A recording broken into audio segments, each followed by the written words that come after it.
नमस्कार दोस्तों, मैं घनश्याम राय आप सभी का न्यूज डंका हिंदी में स्वागत करता हूं।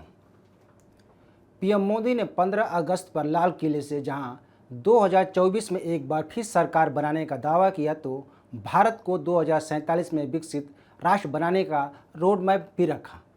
पीएम मोदी ने इस दौरान विपक्ष को परिवारवाद पर लताड़ा तो देशवासियों को परिवारजन कहकर संबोधित किया, जिसकी खूब चर्चा भी हो रही है।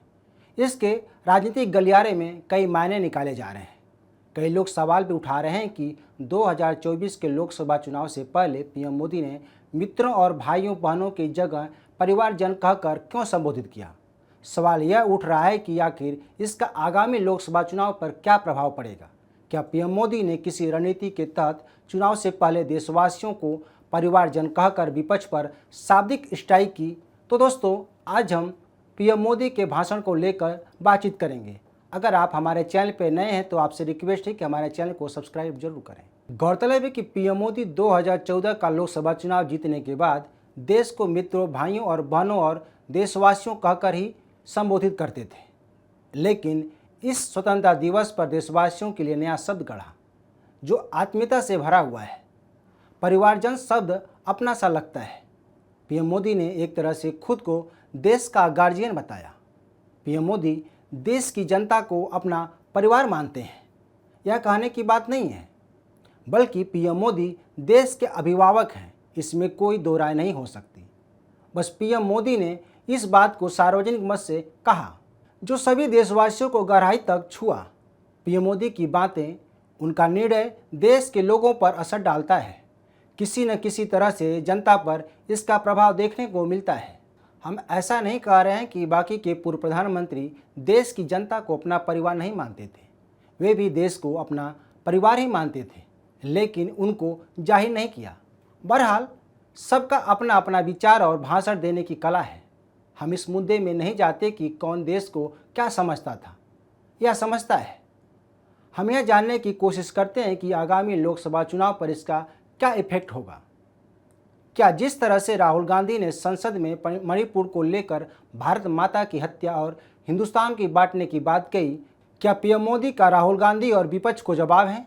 जिस तरह से विपक्ष ने अपने गठबंधन का नाम इंडिया रखा और यह बताने की कोशिश की कि विपक्ष का इंडिया 140 करोड़ जनता की आवाज़ है, लेकिन यह मानना सरासर गलत है, क्योंकि अगर ऐसा होता तो विपक्ष उसकी संख्या ज़्यादा होती, लेकिन ऐसा नहीं है। ऐसे में सवाल उठ रहा है कि क्या पीएम मोदी परिवारजन को विपक्ष की इंडिया के लिए खिलाफ यूज करेंगे?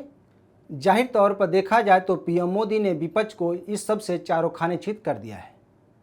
इसका आगामी लोकसभा चुनाव पर असर देखने को मिलेगा। वैसे पीएम मोदी नए नए शब्द निजात करने में माहिर हैं। अगर उनको आज़ादी के पर्व पर परिवारजन का इस्तेमाल किया है तो साफ है कि कुछ सोच समझकर ही ऐसा किया होगा। पीएम मोदी का परिवारजन विपक्ष के परिवारवाद जैसा नहीं है। परिवारवादी पार्टियां अपने कार्यकर्ता को भी अपना परिवार का हिस्सा नहीं समझती हैं। इसलिए कार्यकर्ता सिर्फ कार्यकर्ता ही रहकर रह जाता है। लेकिन पीएम मोदी का परिवारजन पूरा भारत है। उसका दुख उनका है, देश का दर्द उनका है। इस बात को पीएम मोदी लाल किले से जनता को समझाने में कामयाब दिखे। पीएम मोदी ने मंगलवार को लाल किले से देशवासियों को लगभग 90 मिनट तक संबोधित किया। इस दौरान उन्होंने परिवारजन शब्द का 48 बार इस्तेमाल किया, जबकि सामर्थ्य को 43 बार दोहराया। इसके बाद महिला और नारी शब्द को लाल किले की प्राचीर से 35 बार इस्तेमाल किया। पीएम मोदी का यह भाषण 90 मिनट का था, लेकिन इससे पहले उन्होंने सबसे लंबा भाषण 2016 में 94 मिनट तक दिया था, जबकि सबसे छोटा भाषण 56 मिनट का था, जो उन्होंने 2017 में दिया था। जबकि 12 बार परिवारवाद और भ्रष्टाचार शब्द का इस्तेमाल 11 बार किया। वहीं तुष्टीकरण शब्द का इस्तेमाल 8 बार किया। पीएम मोदी ने अपने भाषण में हर मुद्दों को छुआ। उन्होंने मणिपुर हिस्सा के मुद्दे पर बात की तो महंगाई और बेरोजगारी पर विपक्ष को आड़े हाथों लिया। उन्होंने कहा कि पूरी दुनिया महंगाई से त्रस्त है। हमारा दुर्भाग्य कि हम महंगाई को निर्यात करते हैं। उन्होंने कहा कि हमने महंगाई को नियंत्रित करने का प्रयास किया, हमें इसमें सफलता भी मिली। इस दौरान पीएम मोदी ने भारत की गुलामी का भी जिक्र किया। एक तरह से कहा जा सकता है कि पीएम मोदी ने 2024 के लोकसभा चुनाव का एजेंडा सेट कर दिया। जिस तरह से उन्होंने परिवारजन शब्द का उपयोग किया उससे साफ हो गया है आगामी लोकसभा चुनाव में विपक्ष को परिवारवाद पर घेरते रहेंगे, जिसमें कांग्रेस ही नहीं बल्कि वो सभी विपक्षी दल जो इंडिया गठबंधन में शामिल हैं। ऐसे में यह साफ है कि आगामी लोकसभा चुनाव में परिवारवाद, भ्रष्टाचार और तुष्टीकरण का ठिकरा विपक्ष के गठबंधन पर फूटने वाला है, जिससे विपक्ष कैसे निपटेगा यह देखना होगा। फिलहाल तो विपक्ष पीएम मोदी के भाषण को चुनावी बता रहा है। तो दोस्तों, आप इस बारे में क्या सोचते हैं हमें ज़रूर बताएं। इस वीडियो को शेयर, लाइक और कमेंट जरूर करें। हमारे YouTube चैनल को सब्सक्राइब करना ना भूलें। धन्यवाद।